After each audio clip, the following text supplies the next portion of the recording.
Hello friends, welcome to smart learning Adda. इस video में हम बात करेंगे गर्भ निरोधक की विधियां कौन कौन सी हैं, उनका वर्णन कैसे करें और इमेज भी कैसे बना करके वहां पे आना है ताकि हमको फुल मार्क्स मिले। ठीक है, चलिए शुरू करते हैं। तो सबसे पहले हम बताएंगे गर्भ निरोधक की विधियां कौन सी हैं, पहले इसके बारे में कुछ लिखते हुए। ठीक है, जैसे हमने लिखना शुरू किया कि बच्चों के जन्म को नियमित करने बहुत ही आज के समय के लिए आवश्यक है ताकि मादा का निषेचन न हो सके। इसके लिए कुछ निम्नलिखित विधियां अपनाई जाती है। ऐसे लिख सकते हैं, पहला है रासायनिक विधि यानी केमिकल मेथड।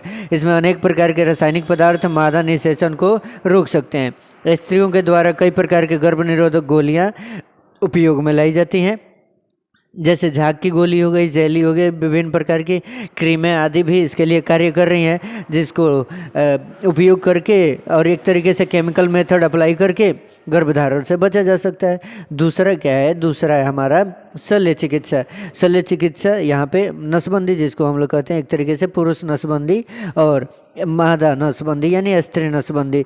स्त्री नसबंदी में फैलोपियन ट्यूब को काट करके और टाई जैसा बांध दिया जाता है यहाँ पे दोनों तरफ, ताकि अंडा जो बन रहा है वो फैलोपियन नलिका में ना आ सके, जिससे निषेचन की क्रिया नहीं होगा। वैसे ही पुरुषों में क्या किया जाता है, टेस्टिस को काट करके और दोनों तरफ धागे से बांध दिया जाता है ताकि जो शुक्राणु बनते हैं वो अस्खलित ना हो सके। अस्खलित नहीं होगा तो निषेचन की क्रिया नहीं हो पाएगी। यानी पुरुषों में नसबंदी और तथा स्त्रियों में नसबंदी के द्वारा निषेचन को रोका जा सकता है। पुरुषों की शल्य चिकित्सा में शुक्रवाहिकाओं को काट दिया जाता है, जिससे वृषण में बनने वाले शुक्राणु बाहर ही नहीं आते हैं। स्त्रियों में अंडवाहिनी को काट करके बांध देते हैं, जिससे अंडाशय में बने अंडे जो होते हैं वो गर्भाशय में नहीं आ पाते हैं, और इस तरीके से शल्य चिकित्सा भी गर्भधारण से बचाने में सहायक होता है। एक और मेथड यूज किया जाता है, उसको हम लोग कहते हैं भौतिक विधियाँ। भौतिक विधियों में क्या होता है, तो विभिन्न तरीकों की विधियों से शुक्राणुओं को स्त्री के गर्भाशय में जाने से रोक दिया जाता है। लैंगिक संपर्क में निरोध जिसको कंडोम कहते हैं आदि युक्तियों का प्रयोग इसी के अंतर्गत आता है। गर्भधारण को रोकने के लिए लूप कॉपर टी को गर्भाशय में स्थापित किया जाता है। क्वेश्चन पूछता है कि लूप या कॉपर टी का इस्तेमाल कौन करता है, तो यहाँ पे संरचना इसमें देख लीजिएगा।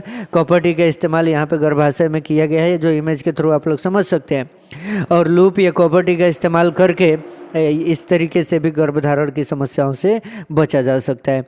तो ये था हमारा आज का क्लास। आई होप आप लोगों को पसंद आया होगा। पसंद आया तो वीडियो को लाइक कीजिए, लाइक करने के बाद चैनल सब्सक्राइब करके बेल आइकन को प्रेस कर दीजिए, दोस्तों को भी शेयर कर दीजिए। हम मिलते हैं अगले वीडियो में, तब तक के लिए धन्यवाद।